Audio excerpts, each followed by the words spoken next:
Hey YouTube, this is Nordic Brit. So today they approved the $1.9 trillion stimulus package in the United States.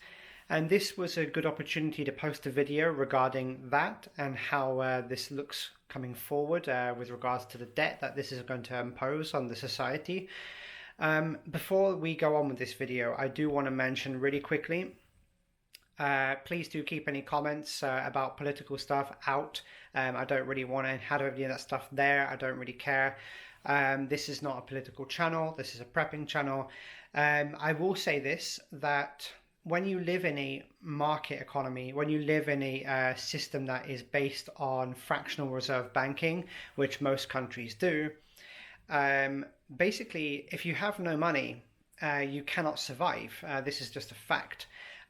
So by providing money, whether this is the correct way or not, is absolute necessity. Everyone must agree on that, that without any money, you cannot buy food, you cannot buy services, you cannot buy necessities. And basically, that is the reality of the world that we live in. So everyone can agree that people need money to survive. Otherwise, what you're going to get is rising deaths with starvation, and exposure in certain parts of the world, and you're also going to get rising crime. These things, when you have a lack of jobs or underemployment, they are fact. That is what will happen.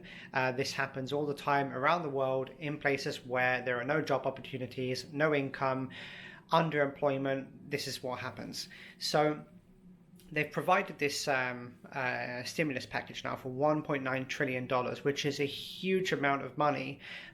It starts to get to the point where these numbers don't mean anything. And for some months, people are going to receive stimulus checks. Now, those checks are going to help a lot of people out, and that's a good thing. However, this does again pose another problem of adding more firewood to a fire that's already burning out of control, which is debt. There is way too much debt in the United States right now, private and public. This is $1.9 trillion now that the government, they're going to have to try and pay back. But the problem is that this just keeps getting bigger and bigger and bigger. And I'm concerned because, things that happen in the United States tend to have this kind of ripple-on effect to other countries. And that's what's going to happen. And when people start, not being able to pay for certain things, when companies go under in this pandemic, even though some states in the US are basically lifting restrictions, which is absolutely insane, because we're nowhere near over this yet, it's probably going to create a fourth wave of this pandemic there. So look forward to that if you live in those states. Because this is just what happens when places lift it too often and they start to get too confident. This is what tends to happen. This has happened in the United Kingdom, and to a certain degree in a backwards way it's happened here in Sweden, although it was operated a little bit differently here. But the result is still the same. The result is still more sickness and more death. So I really want to kind of put a message out there about this, because adding $1.9 trillion of debt to the amount of debt that already exists is just, it's going to be a problem to deal with later.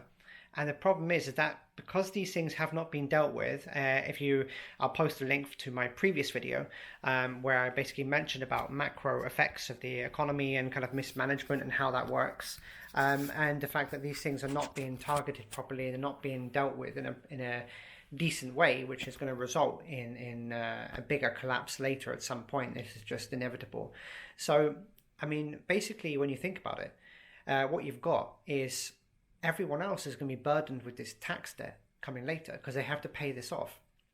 Now, most of this money is probably not going to end up in the hands of people. Let's be honest, it's going to end up in the hands of companies, and it's going to end up in in these organizations where the distribution of the money will be kind of cloudy at best, and a lot of it won't get to people. That I'm pretty sure of.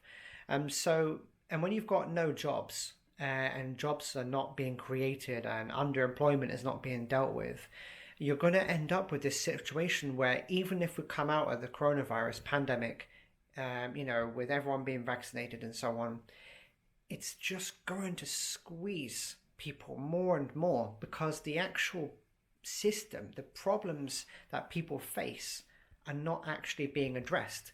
And that's a huge problem. And by adding this $1.9 trillion of debt, what they're basically doing is putting the emphasis later on, right, we're going to have to look at tax, we're going to have to look at how better to pay this off. And obviously everyone who follows this channel is probably a prepper and follows other channels.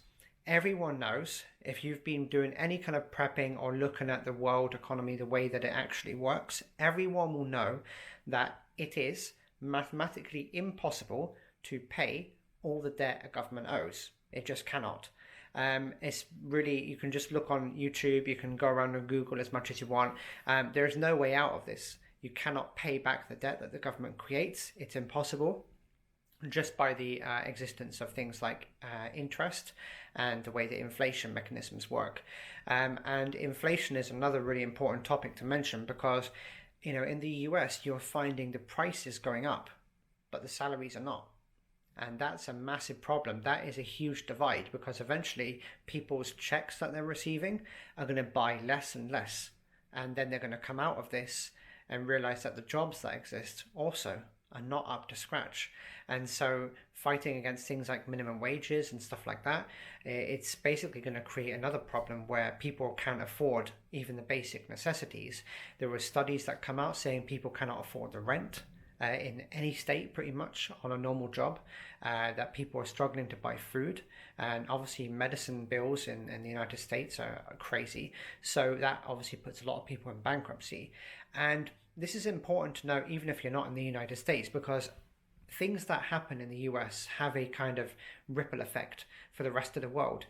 This was evident in the mortgage and derivatives crisis, and many other recessions and events before. So I think it's really important to look at these things that are happening and be like, right, this $1.9 trillion of stimulus package of debt, basically, that's the only way to call it, being added onto the system right now, is actually only going to stretch the system even more until it eventually cracks, because that's all that happens in these cases. So take this news as good news for people who need the stimulus checks, because people need to eat, because, you know, the stock market and the world economy will not crash in the next week, but, you know, people could die in the next week with not having food or having shelter or water. So that's important. It's important not to lose your humanity when it comes to these things, but also remember that this money is going to strain the system even more, depending on how much of that money even gets into the hands of people. I imagine a good amount of it, probably half of it, will end up in companies and organizations and not even get to people. So that's my thought on it. I just wanted to basically tell everyone, you know, consider this action by the government as a kind of delaying the inevitable when it comes to the financial health of the country. So I'm planning a couple of videos. I'll try to get them out as soon as I can. As always, Nordic Brit, I'm out. See you in the next video.